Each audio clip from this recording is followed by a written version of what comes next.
Hello, everybody, and welcome to a brand new episode of Get Thee Behind Me, the wildly inconsistent as to who's on it show where we talk about the hit series Left Behind. And I say hit because I'm hitting myself about the fact that when it came out, I was still a teenager and podcasts weren't invented yet, because I would love to have done this in a timely fashion.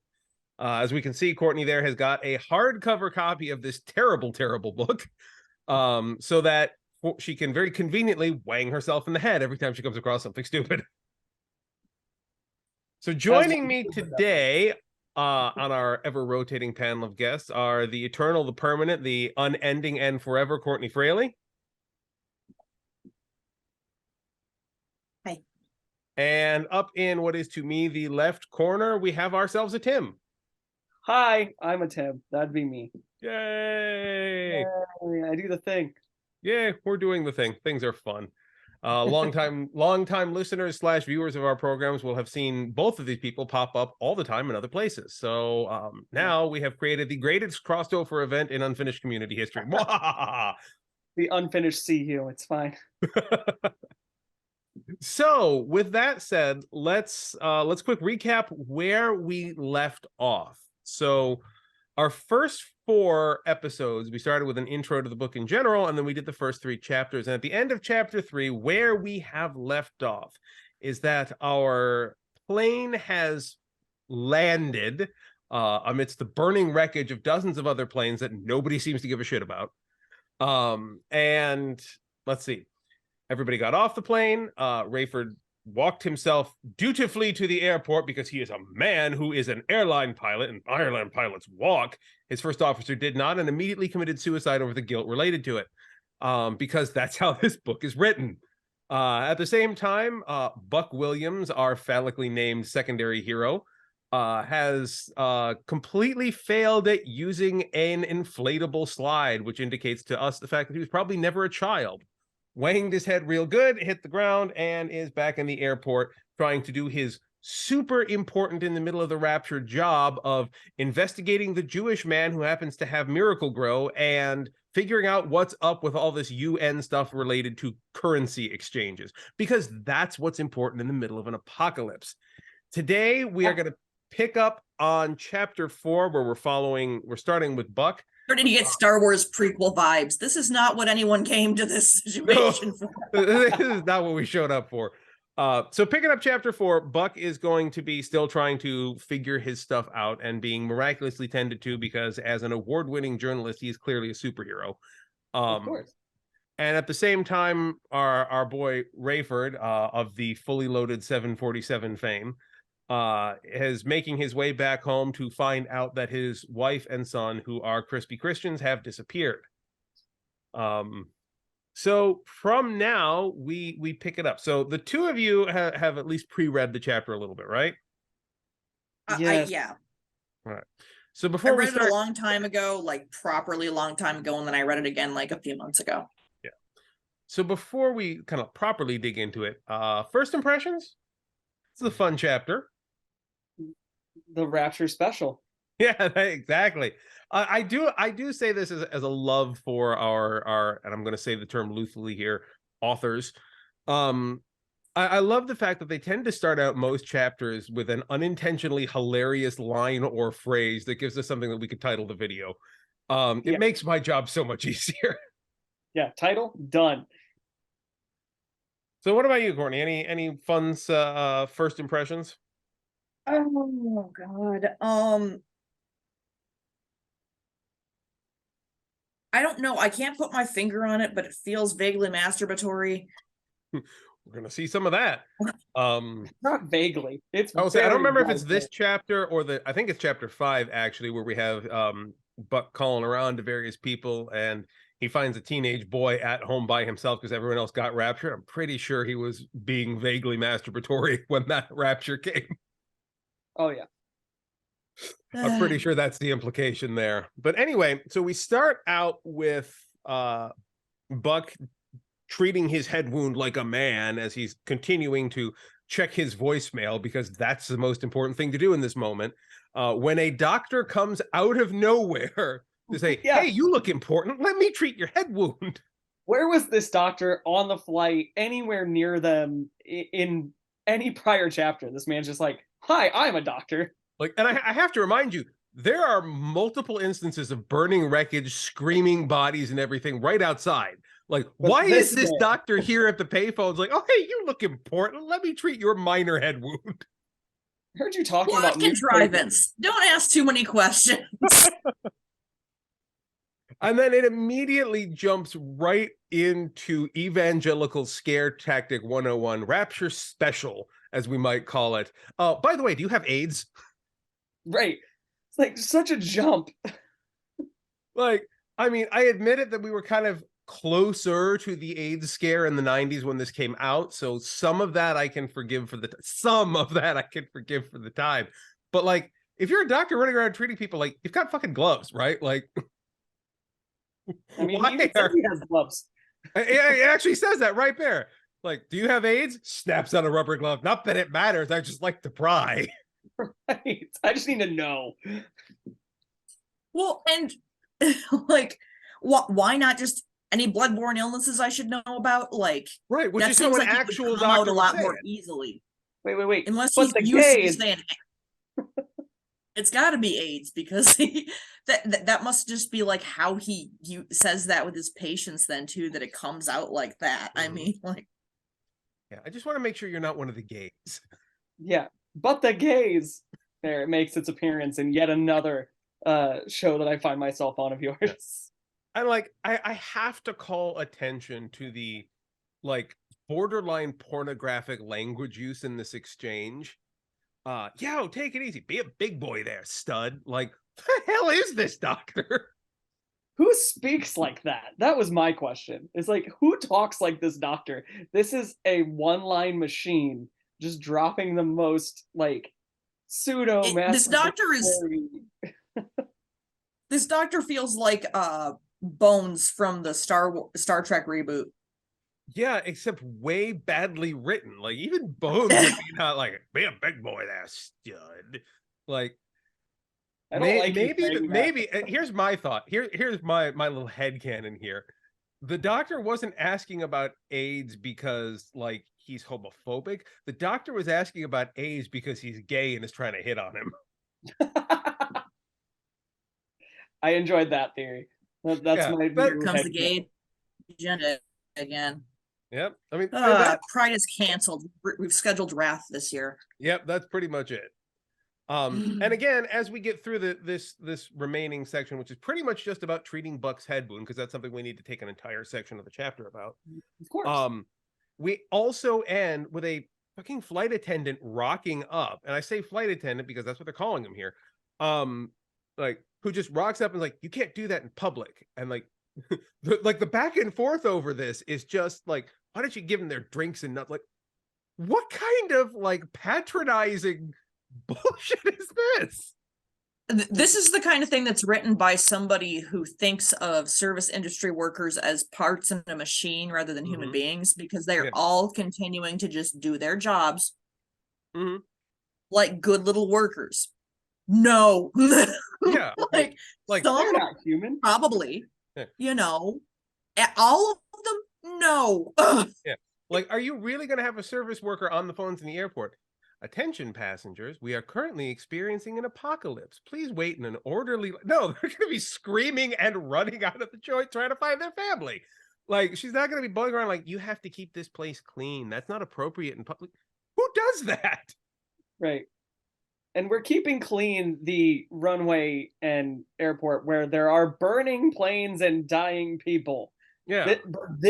This is the big deal. The man with a gash on the back of his head. Like, even assuming But for he's a the main moment... character. Yeah. Of Even course. assuming for just a moment that this flight attendant would be here trying to do her job of keeping things clean and whatnot.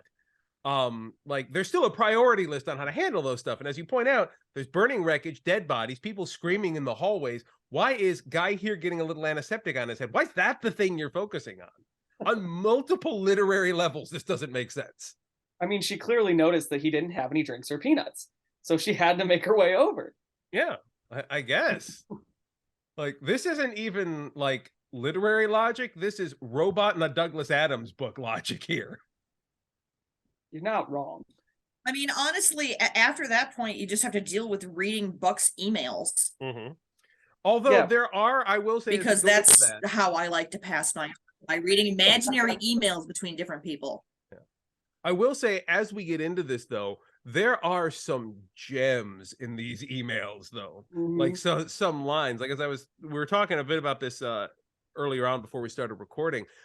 What is arguably my favorite line in all of the books happens in this email from the matronly Marge Potter here, which is the next thing that we get here. First off, she just leads in by saying, "Buck, you scoundrel! Like you're going after the women. Oh ho ho!" Like, again, it's an apocalypse. Why the hell are you even answering emails? But assuming that you are, why are you making fun of him for trying to check on somebody? Like, isn't everybody trying to help at this point? Oh wait, in the evangelical world, all the good people are gone. Right. And the only reason that you would ever help somebody find their family is if you were trying to bang. Yeah.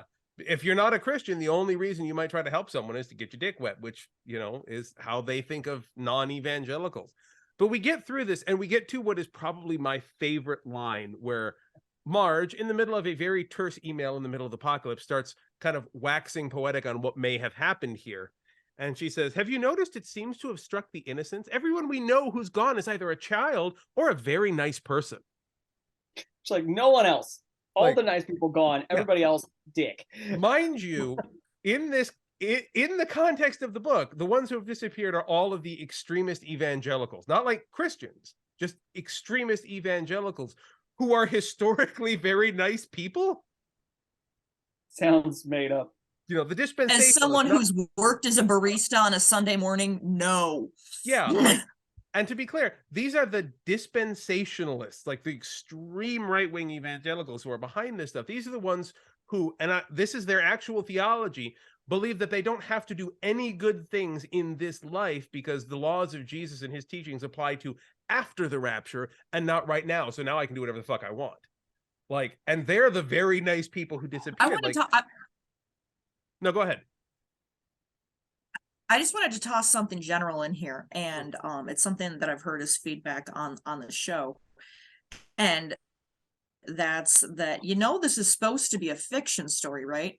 And yeah, but the whole idea of it is, it's like, it was presented, at least at the time, because I read these books as they were coming out. I thought they were super cool. I was just a teenager, but they were sold and presented as like, you know, what might life be like for people experiencing the actual rapture when it does happen? Because it'll be a lot like this. These are made up characters and such. But it had a vibe like Titanic, where it's like, yeah, the whole thing happened, but, you know, no Kate and Leo. Ugh.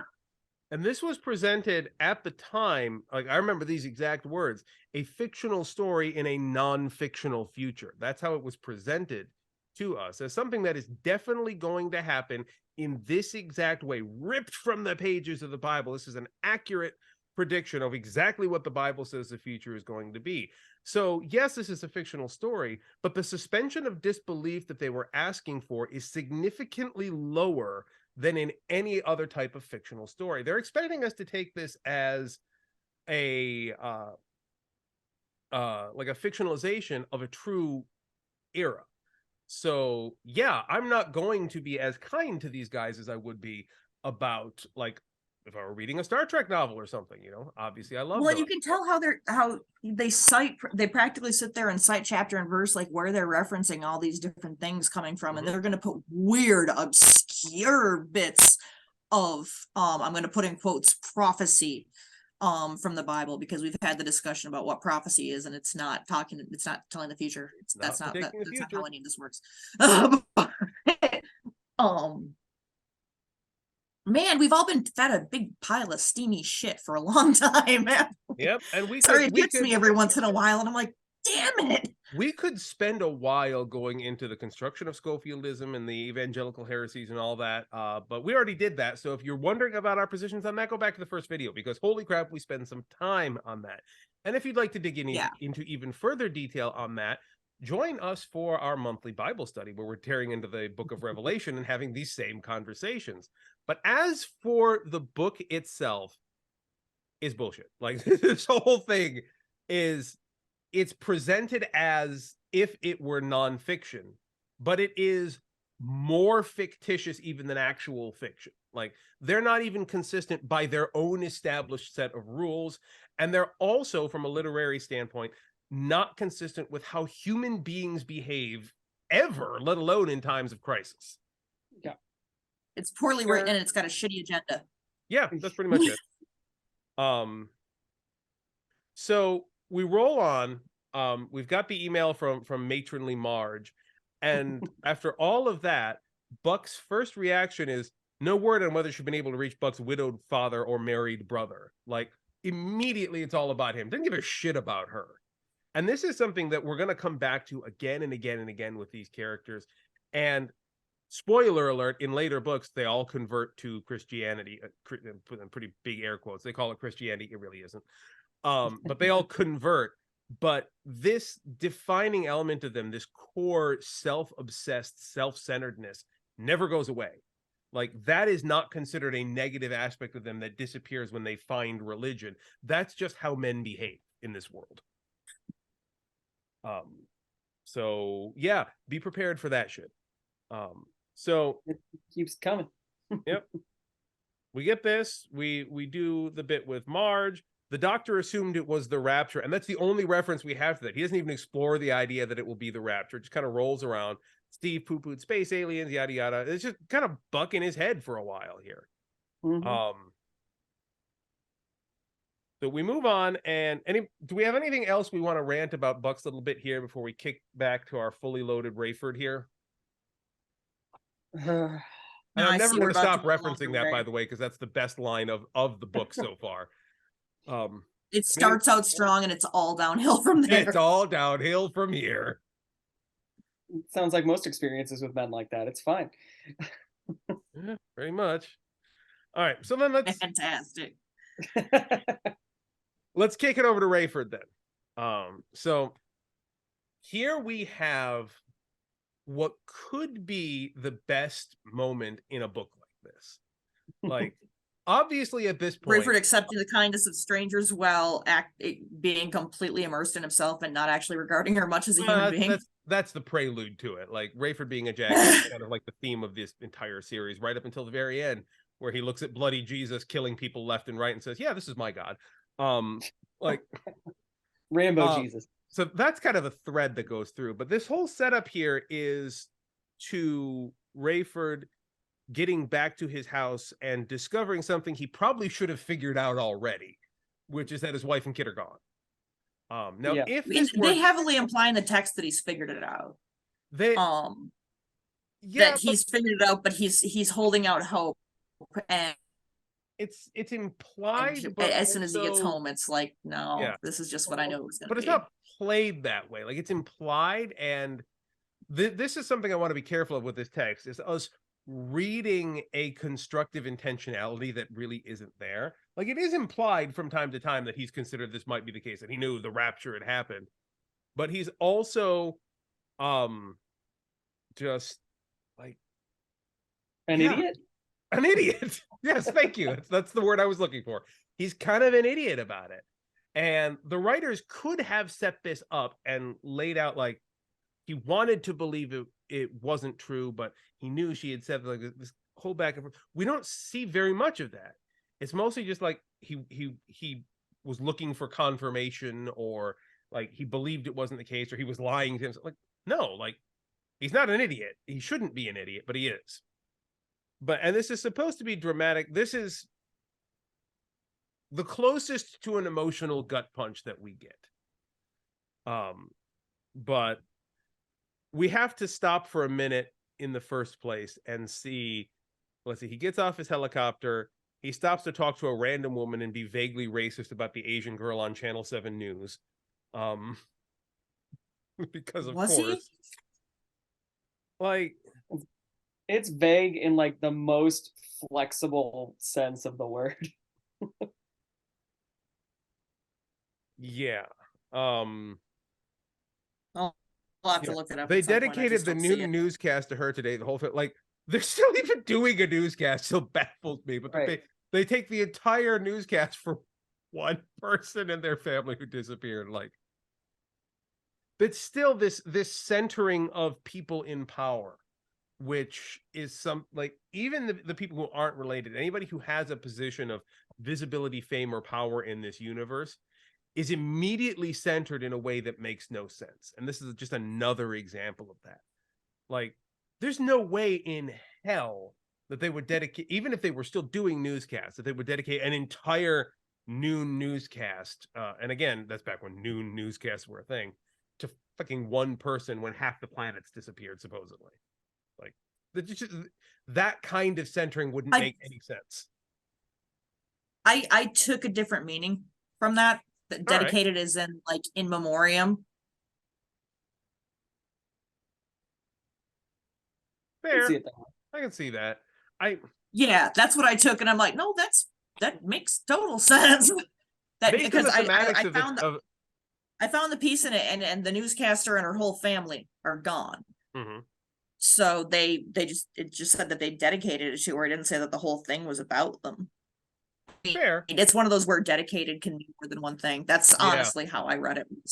That's a fair take. I'll credit that. I tend to read it the other way because, as I mentioned, this almost insane centering of anybody with a position of power and authority in the universe would tend me to believe the author's intent was the other way. But it's also, yeah, you're right. It's fair to read it that way too. And so let's move on, because this could be the authors being stupid, or there could be them being legit. So we roll on. Yeah, you don't have to look hard to nitpick on these guys. There's plenty of there's enough to here. be had. So we get into the house itself. And as we're doing this, and Courtney, I'm going to leave this for you to have as many incredulous reactions as you'd like, because this whole lead up here is an unintentional critique, I guess you could say, or an unintentional praising from their intent of what they consider a good Christian woman to be. Because he's no, I hate this. I hate this part of the book. it's terrible. Like the first line, how he knows his wife isn't there is that he smells burned coffee.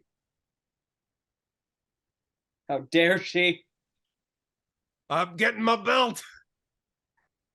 Like, he's not gonna know where to find it. She's not there. Oh God, you're right. Like, there's just so much terrible. Like, his first mention of his wife when he steps into the house is Irene was a fastidious housekeeper. Like, everything he thinks about her is like this unflattering servant. Yeah, exactly. Like, I mean, that is almost Abrahamic, if you'll forgive the back to basics reference, in the way that we seem to respect women here.